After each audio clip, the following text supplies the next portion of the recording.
Good evening, sir. Good evening.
Archika,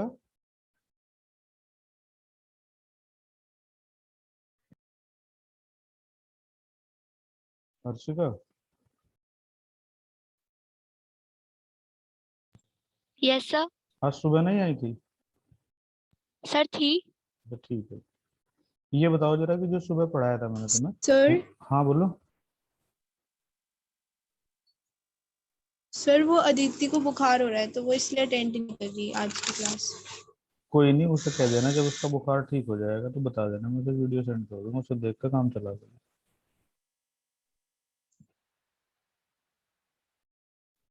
तुम मुझे ये बताओ जरा कि जो हमने आज सुबह किया था वहां तक किसी को कोई डाउट है क्या? No sir. किसी को कोई डाउट नहीं है बेसिक? No sir. नहीं सर।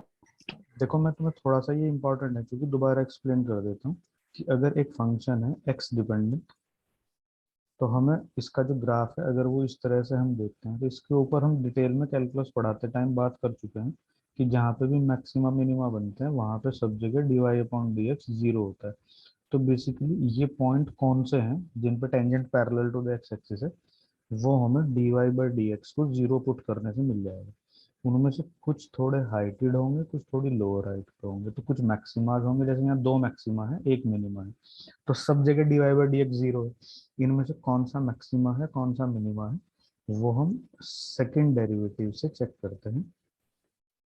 ये अगर नेगेटिव है तो उस वैल्यू ऑफ x के लिए मैक्सिमा है, और अगर ये पॉजिटिव है तो वो मिनिमा है, और अगर ना पॉजिटिव है ना मिनिमा है तो वहां पर ना मैक्सिमा बनता ना मिनिमा बनता। ठीक है ना भाई? Yes sir. तो यस अब सर। अब इसी कॉन्सेप्ट को हम यूज कर रहे थे भैया यस सर। स्टेबल या अनस्टेबल इक्विलिब्रियम ढूंढने में। देखो हम ये कह रहे थे कि फॉर अ कंजर्वेटिव फील्ड, जो एफ होता है फोर्स किसी भी बॉडी पे, वो negative gradient of potential energy of system with respect to position होता है। बोलो यहाँ से कोई प्रॉब्लम है क्या? नहीं सर। अच्छा, ये अगर हम ये कहते हैं कि body is in equilibrium, body is in equilibrium, तो भाई जब बॉडी इक्विलिब्रियम में होगी तो इसका मतलब है कि उस पर नेट फोर्स जीरो होगा।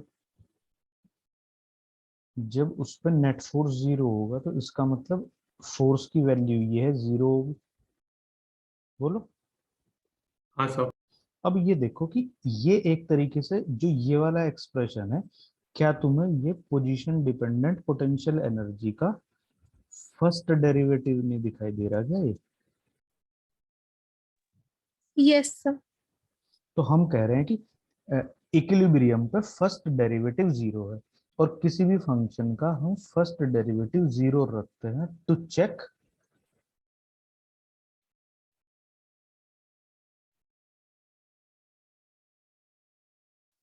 मिनिमम। तो इसका मतलब ये पहली कंडीशन तुम्हें ये बता रही है ना कि भाई जहां पे भी इस इक्विलिब्रियम होगा वहां पे पोटेंशियल एनर्जी या तो ग्रेटेस्ट होगी या लीस्ट होगी। Yes, sir. एग्री होगा ना ये बात? इसका मतलब वहां पे हाँ कुछ सर। होने वाला है। अब देखो अगर तो पोटेंशियल एनर्जी मैक्सिमम है, पोटेंशियल एनर्जी मैक्सिमम है, तो तुम ये समझो कि जो ज्यादा हाइटेड ऑब्जेक्ट है वही तो नीचे गिरती है। Yes, sir. तो वो क्यों नीचे गिरती है? जिससे कि पहले उसकी पोटेंशियल एनर्जी ज्यादा थी, जब जमीन पे आ जाएगी तो उसकी पोटेंशियल एनर्जी कम हो जाएगी। इसका मतलब more energetic system is least stable.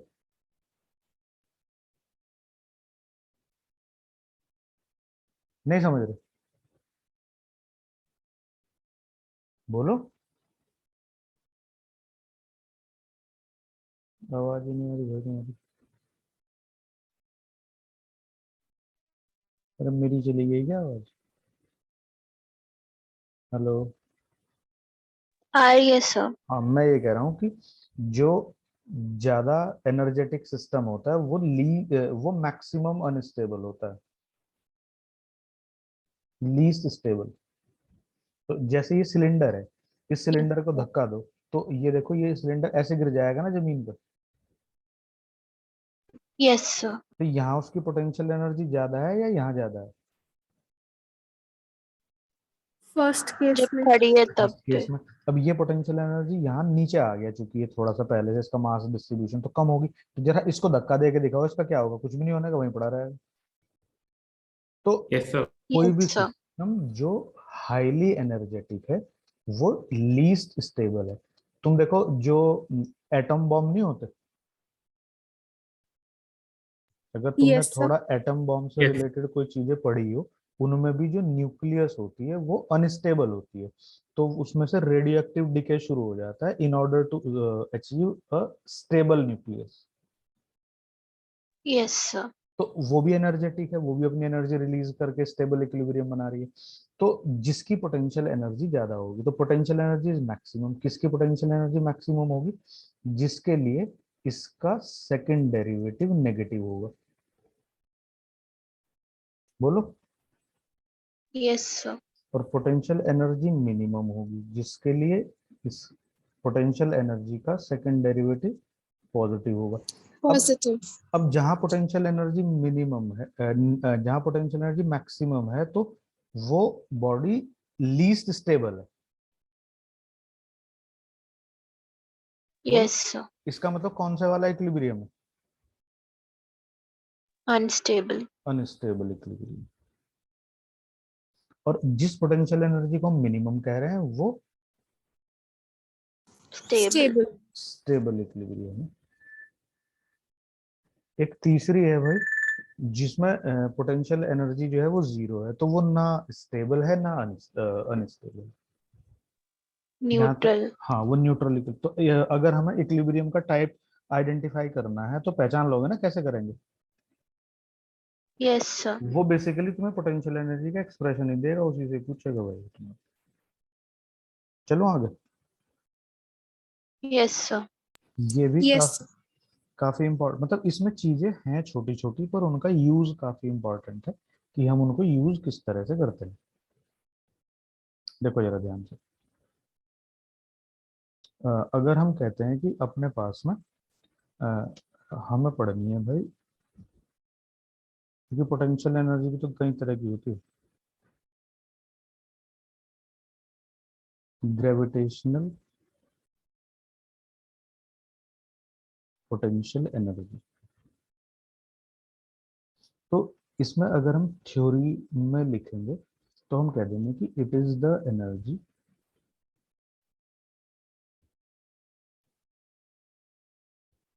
possessed by a body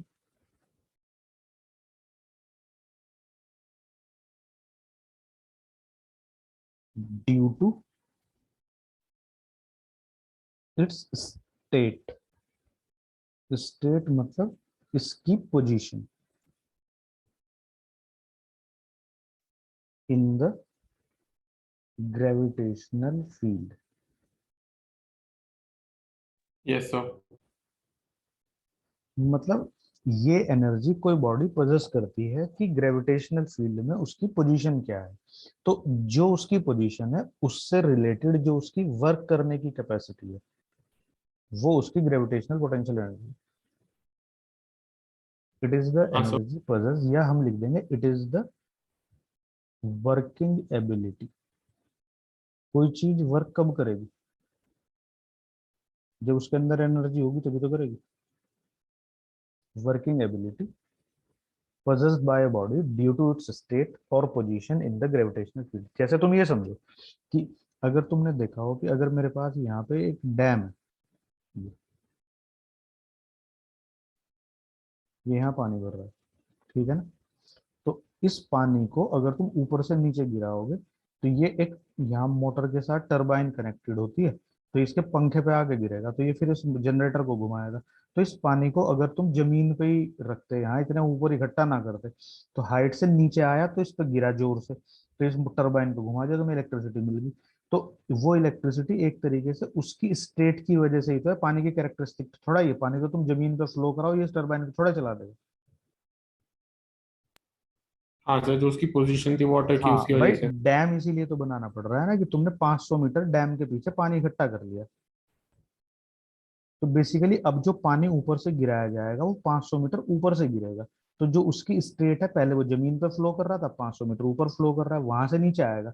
तो इस पंखे को जोर से चलाएगा और तुम्हारा मोटर चलेगा, तुम्हें हाइड्रो इलेक्ट्रिक पावर प्लांट में पावर मिलनी शुरू हो जाएगी। तो यस बेसिकली सर। वाटर की कैरेक्टरिस्टिक नहीं है ना, यहाँ फ्लो होने वाला वाटर जीरो एनर्जी पोजेस कर रहा है, पर 500 मीटर ऊपर फ्लो होने वाला वाटर ज्यादा एनर्जी पोजेस कर रहा है। तो इसका मतलब जो उसकी एनर्जी है वो तुम्हें इलेक्ट्रिसिटी के फॉर्म में मिल रही है। तो स्टेट बदलने से हुआ है ना ऐसा। हाँ सर, उसकी पोजीशन बदलने से। हाँ। तो अब किसी भी बॉडी की पोजीशन जब बदलती है ग्रेविटेशनल फील्ड में, तो इसमें हम एक चीज ध्यान रखेंगे कि ग्रेविटेशनल पोटेंशियल एनर्जी जो है, अगर तुमने इसका ठीक से कॉन्सेप्ट समझ लिया तो तुम्हारे लिए अच्छा है। ग्रेविटेशनल पोटेंशियल एनर्जी जो है भाई, ये इसके लिए एक जो इम्पोर्टेंट फैक्टर वो ये है कि is always defined with respect to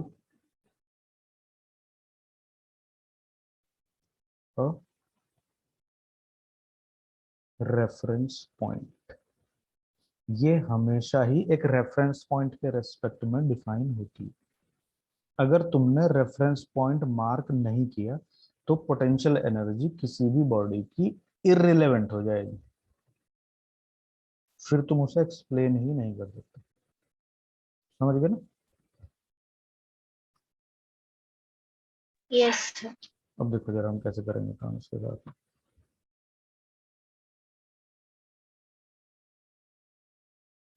जैसे कि ये एक ब्लॉक है, ये ब्लॉक मान लो यहाँ पे रखा है और इसी को ही हम रेफरेंस लेवल मान रहे हैं, ग्राउंड पे रखा है मान लो। एग्री हो ना इस बात से। Yes sir. तो जब ये रेफरेंस लेवल, जो चीजें रेफरेंस लेवल पे मिलती हैं, तो तुम ऐसा सोचो कि वो ओरिजिनली वही है, तुमने उन्हें लाया। तो तुम इस दुनिया की सारी ठीक है चीजें, सर। इस अर्थ पे तुम जितनी भी चीजें प्रेजेंट है वो तुम्हें नॉर्मली अर्थ सरफेस पे ही तो मिलती हैं। हाँ सर।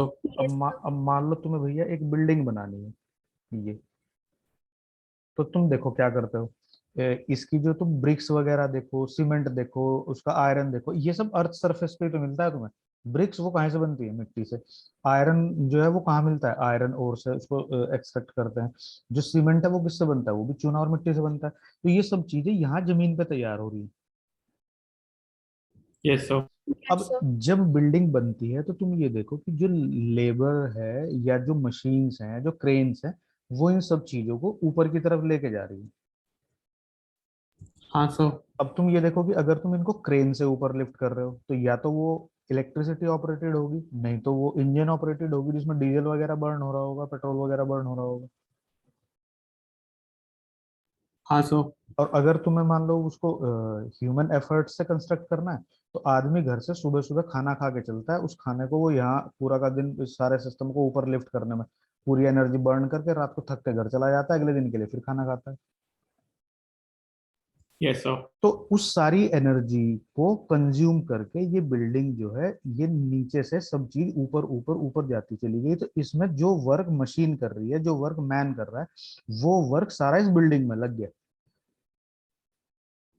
हाँ सर। तो पहले इसकी एनर्जी सारी, मटेरियल जो इसमें यूज हुआ है उसकी पहली पोटेंशियल एनर्जी 0 थी। अब इसमें वो सारी एनर्जी कंज्यूम होगी जो इसको बनाने में मैन, मतलब जो ह्यूमन एनर्जी है या फिर जो इसमें मशीन की जो वर्क है, जितना भी वर्क किया सब लोगों ने मिलकर, वो इसमें स्टोर हो गया in the form of potential energy. Yes sir. पहले ये सारी बिल्डिंग कहाँ पे थी? पहले ये सारी बिल्डिंग जमीन पे थी, तो कंस्ट्रक्ट करके ऊपर की तरफ कर दी। एग्री हो ना इस बात से? हाँ यस सर। सर। अब इस बिल्डिंग में एनर्जी है या नहीं है, इस बात का पता हम कैसे चलाएं? ऊपर से इसके एक छोटा सा 5-6 ईंट का टुकड़ा नीचे फेंक दो, तो तुम्हें पता चल जाएगा यस कि सर। उसमें एनर्जी है या नहीं है। नीचे आके जोर से गिरेगा ना एकदम, यस सर, इम्पैक्ट होगा। साउंड प्रोड्यूस होगी, तो वो तो एक एनर्जी का ही फॉर्म है। Yes yes sir. सर। और स्पीड भी उसके पास होगी, जब वो जमीन पे पहुंचेगा तो वो स्पीड, वो साउंड, और टूटने के बाद वो स्कैटरिंग, जो पार्टिकल को काइनेटिक एनर्जी मिलेगी, वो कहाँ से आ रही है? क्योंकि उसके पास वो एनर्जी थी, तो वो उसको वापस सिस्टम में दे देगी। जी सर। नहीं समझ आ रही है बात? आ गई सर। तो इसी तरह से भाई, जब हम इस ब्लॉक को, ये जो अपने पास में ब्लॉक है, इस ब्लॉक को हम ये देख रहे हैं कि अर्थ सरफेस पे ओरिजिनली प्रेजेंट था, तो इसकी यहाँ पे पोटेंशियल एनर्जी 0। जो भी बॉडी रेफरेंस लेवल पे मार्क करते हैं हम, वो सबकी पोटेंशियल एनर्जी 0 होती है। और रेफरेंस लेवल चूज करना तुम्हारे अपने हाथ में होता है, ठीक है? Yes sir. अब तुमने इसको यहाँ से h हाइट तक लिफ्ट कर दिया, तो तुम इसको कितना फोर्स लगा के लिफ्ट कर रहे हो? अब देखो ध्यान से, इस बॉडी को ऊपर लिफ्ट करने में कितना फोर्स लगाना पड़ेगा? अब तुम कहने लगो कि सर हम mg से ज्यादा भी तो लगा सकते हैं। हाँ भाई, लगा सकते हैं। उसका क्या एडवांटेज होगा? एफ फोर्स से अगर तुमने mg से ज्यादा लगाया तो इसमें एक्सेलरेशन हो जाएगा ना ऊपर, यस सर। उससे इसकी वेलोसिटी क्या हो जाएगी? बढ़ने लगेगी।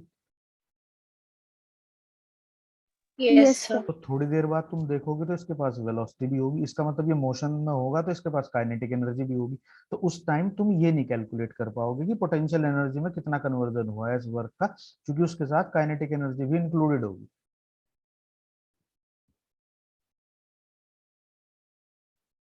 Okay sir. तो हमें सिर्फ कितना वर्क, कितना फोर्स लगाना पड़ेगा? mg के इक्वल। अब तुम इसे mg फोर्स लगा रहे हो ऊपर की तरफ, कितना डिस्प्लेस किया? h। तो ऊपर की तरफ फोर्स f है, तो ऊपर एनर्जी के इक्वल लगाएंगे तो वो रिजल्टेंट 0 नहीं हो जाएगा? रिजल्टेंट 0 है। तो तुम ये देखो ना कि अगर वो एक बार स्टार्ट होगी तो वो चलती रहेगी फिर, या अगर वो धीरे धीरे धीरे धीरे ऊपर की तरफ खिसकती रहेगी रेस्ट पे, तो रेस्ट की स्टेट मेंटेन रखेगी, ऊपर तक चलती रहेगी थोड़ी थोड़ी। मतलब f से नेग्लिजिबली ज्यादा है वो, जिससे कि वो मोशन में भी आ जाए और उसमें स्पीड भी ना हो। Okay sir. तो फोर्स ऊपर है, डिस्प्लेसमेंट ऊपर है, एंगल दोनों के बीच में थीटा 0 है, तो वर्क कितना करेंगे हम? F H cos 0। एफ कितना है? mg/h। तो जितना तुमने वर्क इसको यहाँ से उठा के यहाँ तक लिफ्ट करने में करा, वो वर्क अब इसके अंदर घुस गया in the form of potential energy. तो इसके अंदर अब इतनी एनर्जी आई जो तुमने इसका वर्क करा ऊपर तक ले जाने में। तो इस स्टेट में, जो ये स्टेट 2 है, इसके पास इतनी एनर्जी है, यानी कि ये इसकी पोटेंशियल एनर्जी। अब ये एनर्जी आई कहां से? जो आदमी इसको ऊपर लेके गया, उसकी एनर्जी इसमें घुस गई। तो कितनी एनर्जी घुसी? mgh। तो इसकी बढ़ गई वो, तो पहले इसकी एनर्जी कितनी थी? 0। अब 0 से इसकी एनर्जी mgh ज्यादा है, तो स्टेट 2 में उसकी एनर्जी कितनी होगी? Potential mgh। बोलो, ये बात समझ में आएगी? आ गई आ सर। गई। अगर ही अब सर। अब थोड़ा सा ध्यान से देखने की जरूरत है। अगर एक बॉडी रेफरेंस लेवल के ऊपर है तो उसकी पोटेंशियल एनर्जी कितनी होगी? 0। 0। अगर एक बॉडी रेफरेंस लेवल के h हाइट ऊपर है, तो इसको h हाइट ऊपर ले जाने में वर्क तुम्हें करना पड़ेगा। समझ रहे हो ना? Yes sir. तो जितना वर्क करोगे वो उस टाइम इसमें स्टोर्ड होगा। तो यहाँ पे इसकी एनर्जी कितनी होगी, mgh।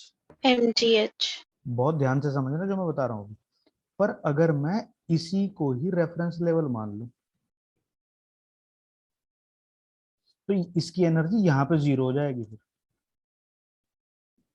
तो Yes, रेफरेंस sir. लेवल तो हम हाँ, इसीलिए मैं कह रहा हूँ कि रेफरेंस लेवल चूज करना तुम्हारे हाथ में है। तो अलग अलग लोगों के आंसर एक ही क्वेश्चन के अलग अलग हो सकते हैं अगर उन्होंने रेफरेंस लेवल को अलग अलग चूज किया।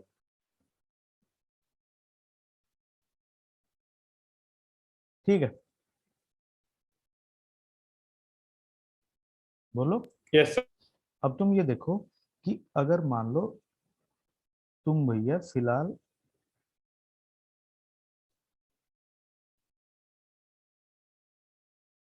तुम अपने आप को फील कर रहे हो एनर्जी लेस, ठीक है। इसका यस मतलब सर। yes इसका sir। मतलब तुम्हारा एनर्जी लेवल कितना है, 0। 0। Zero. अब तुमने मान लो भैया 3 रोटी खा ली तुमने। खाली। उस हाँ, एक रोटी से अगर तुम्हें 10 जूल एनर्जी मिलती है तो फिलहाल तुम्हारी बॉडी में कितनी एनर्जी की एंट्री हो जाएगी। 30 joules। तो इसका मतलब तुमने अगर 3 रोटियां खाई तो तुम्हारे पास 30 जूल एनर्जी काम करने की कैपेसिटी तुम्हारी बन गई। अब हाँ सर। अगर तुम yes काम sir। करोगे तो ये 30 जूल किसी दूसरे को सप्लाई कर सकते हो। yes sir। पर अगर इसी स्टेट में से जब तुम्हारी एनर्जी 0 थी तुम्हारे से कोई काम करा ले तो तुम्हारी एनर्जी का लेवल क्या हो जाएगा, 0 ही रहेगा। नेगेटिव में चला जाएगा। तुम्हारी काम करने की 0 है तो काम ही कैसे करेगा। नहीं, कभी कभी ऐसा होता है ना कि आदमी आर्टिफिशियली काम कर देता है नीड के अकॉर्डिंग। बॉडी एनर्जी डेफिसिट हो जाती है फिर उसको ग्लूकोज ग्लूकोज या न्यूट्रिएंट वगैरह चढ़ाने पड़ते हैं जो डॉक्टर के यहाँ ले जाके सलाइन वाटर वगैरह। जब मरने की हालत हो जाती है। हाँ, वैसे नॉन नॉन लिविंग थिंग्स में कैसे हो जाएगा। नहीं मैं वही बता रहा हूँ अभी फिलहाल इसके एग्जाम्पल को तुम समझने की कोशिश करो ना जो मैं बता रहा हूँ।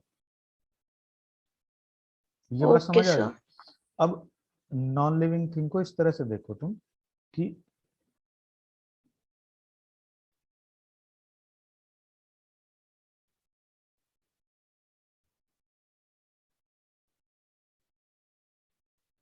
ये एक रेफरेंस लेवल है, ठीक है। तो इसका मतलब ये है कि जब चीजें इस रेफरेंस लेवल पे होती हैं तो उनकी एनर्जी कितनी होती है। Zero. अब अगर वो इस रेफरेंस लेवल के ऊपर लाई कर रही है एच हाइट तो इसका मतलब यहां तक लाने में उनको किसी ने अपनी एनर्जी दी है ना। Yes sir. तो वो इसमें स्टोर होगी कितनी। mgh. अब तुम इसको किसी के सर पे गिराओ तो सर फोड़ देगा उसका। अब बताओ नॉन लिविंग थिंग में एनर्जी है या नहीं है sir. है। अच्छा, ये तो होगी बात यहाँ पे। पर अगर इस रेफरेंस लेवल के ये ब्लॉक यहाँ पे तुम्हें दिखाई दे एच हाइट नीचे तो अब मैं क्या कहूंगा यहाँ पे इसकी एनर्जी कितनी है। ये फिलहाल एनर्जी डेफिसिट है क्योंकि यहाँ इसको तुम नहीं लेके आओगे। ग्रेविटी में अगर तुम अ, मान लो तुमने अपने रूफ को मान लिया कि तुम्हारे जो घर की रूफ है वो रेफरेंस लेवल है, बोलो। Yes Yes. सर। तो अगर तुम अपने घर की रूफ को एक रेफरेंस लेवल मानते हो तो जो एक ब्लॉक तुम्हारी रूफ पे है उसकी पोटेंशियल एनर्जी 0 है। Yes sir. यस तो सर। जब वो नीचे गिरेगा तो ये देखो ऊपर तो तुम्हें सिस्टम खुद लाना पड़ता है पर नीचे भी क्या तुम्हें लेके जाना पड़ेगा। No sir. नीचे तो अपने आप ही गिर जाएगा। Yes sir. तो यहाँ है work done on the system जिसकी वजह से उसमें एनर्जी का फ्लो हो रहा है, इनफ्लो। यहाँ है work done by the system. तो जो वर्क करता है उसकी एनर्जी हमेशा खर्च होती है। तो यहाँ सिस्टम में से एनर्जी का आउटफ्लो हो जाएगा। तो पहले उसके पास कितनी एनर्जी थी, 0। तो अब उसके पास इतनी एनर्जी कम हो जाएगी। बोलो, ये बात समझ नहीं आएगी? आ गई। Yes sir. तो रेफरेंस लेवल के रेस्पेक्ट में हमेशा पोटेंशियल एनर्जी को डिफाइन करेंगे। अगर तुम्हारे घर की रूफ पे कोई पत्थर था तो उसकी किसी आदमी के सर को फोड़ने की कैपेसिटी थी, पर जब वो जमीन पे गिर गया तो उसकी फोड़ने की कैपेसिटी खत्म होगी। क्यों होगी? क्योंकि वो एनर्जी लेस हो गया।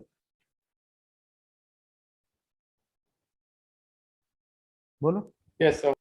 तो एक ही बॉडी की कितनी एनर्जी हो सकती है पोटेंशियल, ग्रेविटेशनल पोटेंशियल एनर्जी एक ही बॉडी की कितनी हो सकती है?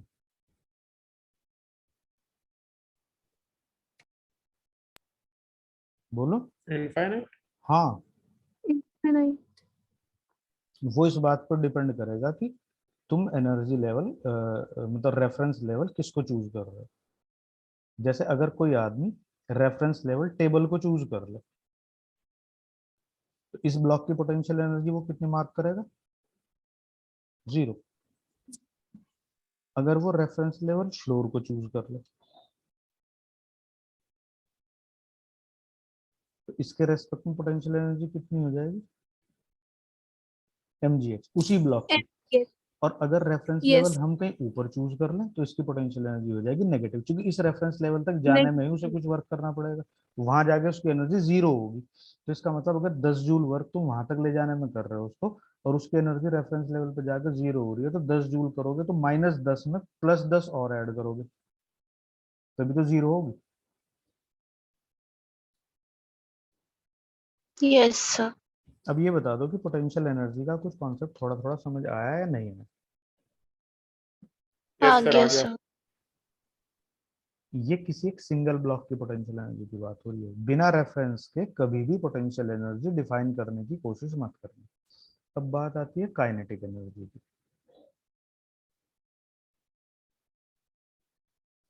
काइनेटिक एनर्जी किसी भी बॉडी की वर्क करने की कैपेसिटी है due to its motional state. It is the capacity of doing work of an object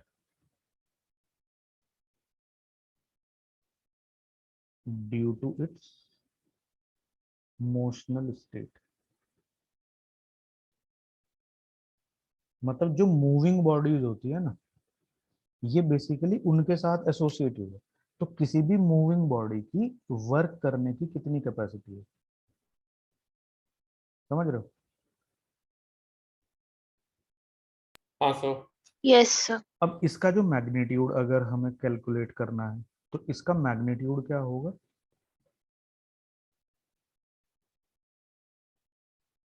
half mv²। ना ना, ऐसे नहीं, मैं बताता हूँ। किसी भी बॉडी का जो मैग्नीट्यूड है काइनेटिक एनर्जी का, वो हम किसी भी बॉडी को रेस्ट स्टेट से मोशनल स्टेट तक लाने में यू इनिशियल जो है वो 0 है और यू फाइनल जो है इसकी वो v है, मतलब इसकी वेलोसिटी है v। तो ये m मास की बॉडी है। तो यहाँ दो पॉसिबिलिटीज होंगी कि ये बॉडी पहले रेस्ट पे थी, तुमने इसको फोर्स लगाकर पुल करके एक्सेलरेट करके इसकी वेलोसिटी को बढ़ा दिया, ठीक है। Yes sir. दूसरी पॉसिबिलिटी इसमें हो सकती है कि पहले से एक बॉडी रनिंग स्टेट में थी, तुमने उसको पीछे की तरफ पुल किया और थोड़ी देर बाद तुमने इसको रोक दिया, ठीक है ना? ठीक है सर। तो ये है स्टेट ऑफ मोशन, ये इनिशियल स्टेट ऑफ मोशन, और ये है फाइनल स्टेट ऑफ रेस्ट। और ये है भैया यहाँ पर इनिशियल स्टेट ऑफ रेस्ट और ये है फाइनल स्टेट ऑफ मोशन। तो जब हम काइनेटिक एनर्जी के मैग्नीट्यूड को डिफाइन करेंगे तो हम कहेंगे it is the magnitude of work done on an object while bringing it from its initial state of rest to final state of motion or its initial state of motion to final state of rest. समझ गए? किसी भी body को उसकी initial Yes. State of rest से final state of motion तक shift करने में कितना वर्क करना पड़ेगा, या उसकी इनिशियल स्टेट ऑफ मोशन से final state of initial state of rest से फाइनल स्टेट ऑफ मोशन और इनिशियल स्टेट ऑफ मोशन से फाइनल स्टेट ऑफ रेस्ट तक लाने में जो भी तुम्हें वर्क करना पड़ेगा वही वर्क उस बॉडी के काइनेटिक एनर्जी का मैग्नीट्यूड होगा। एग्री हो? बोलते ही Yes, sir. v square equal to u square plus 2as अगर हम मान रहे हैं कि कांस्टेंट फोर्स इस पर अप्लाई हो रहा है। फाइनल वेलोसिटी अगर हम दूसरे वाले केस को देखते हैं, इसको फाइनल वेलोसिटी v है, इनिशियल वेलोसिटी 0 है। अगर हम इसको देखेंगे तो यहाँ इनिशियल वेलोसिटी v है और फाइनल वेलोसिटी 0 है।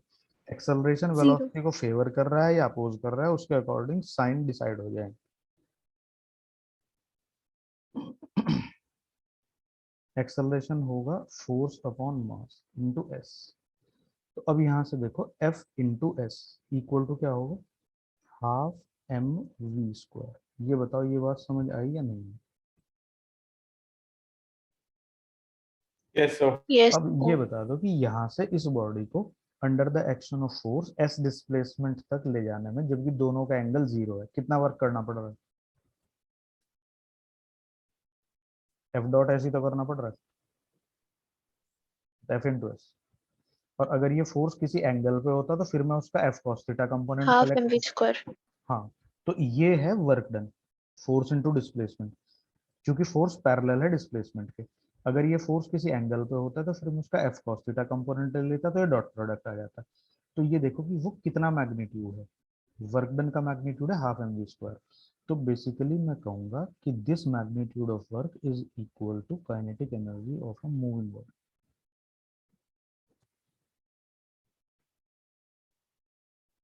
बोलो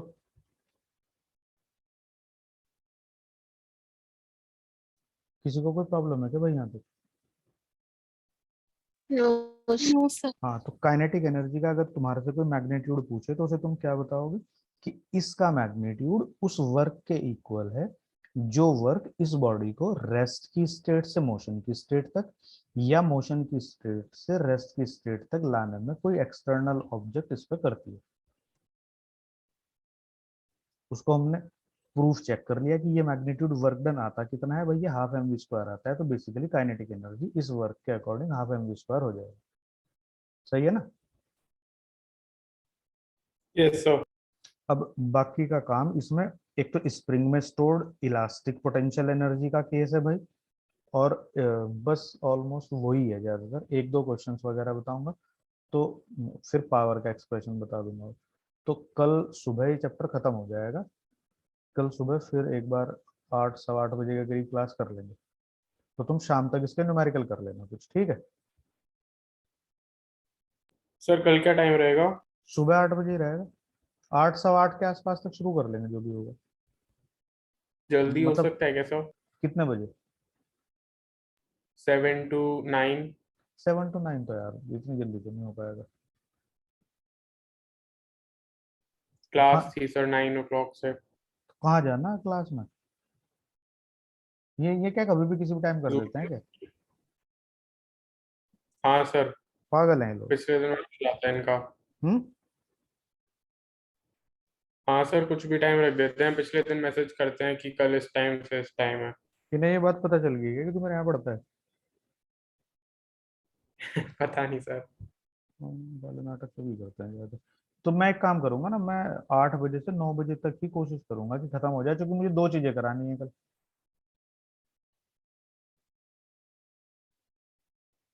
ठीक है सर। तो ये चैप्टर कल खत्म हो जाएगा, तो तुम इसके शाम तक बैठ के न्यूमेरिकल कर लेना। तो एक बार शाम को देख लेंगे, क्लास अटेंड कर लेंगे इस टाइम 10 बजे भी, जो तुम्हारे डाउट्स होंगे वो कर लेंगे।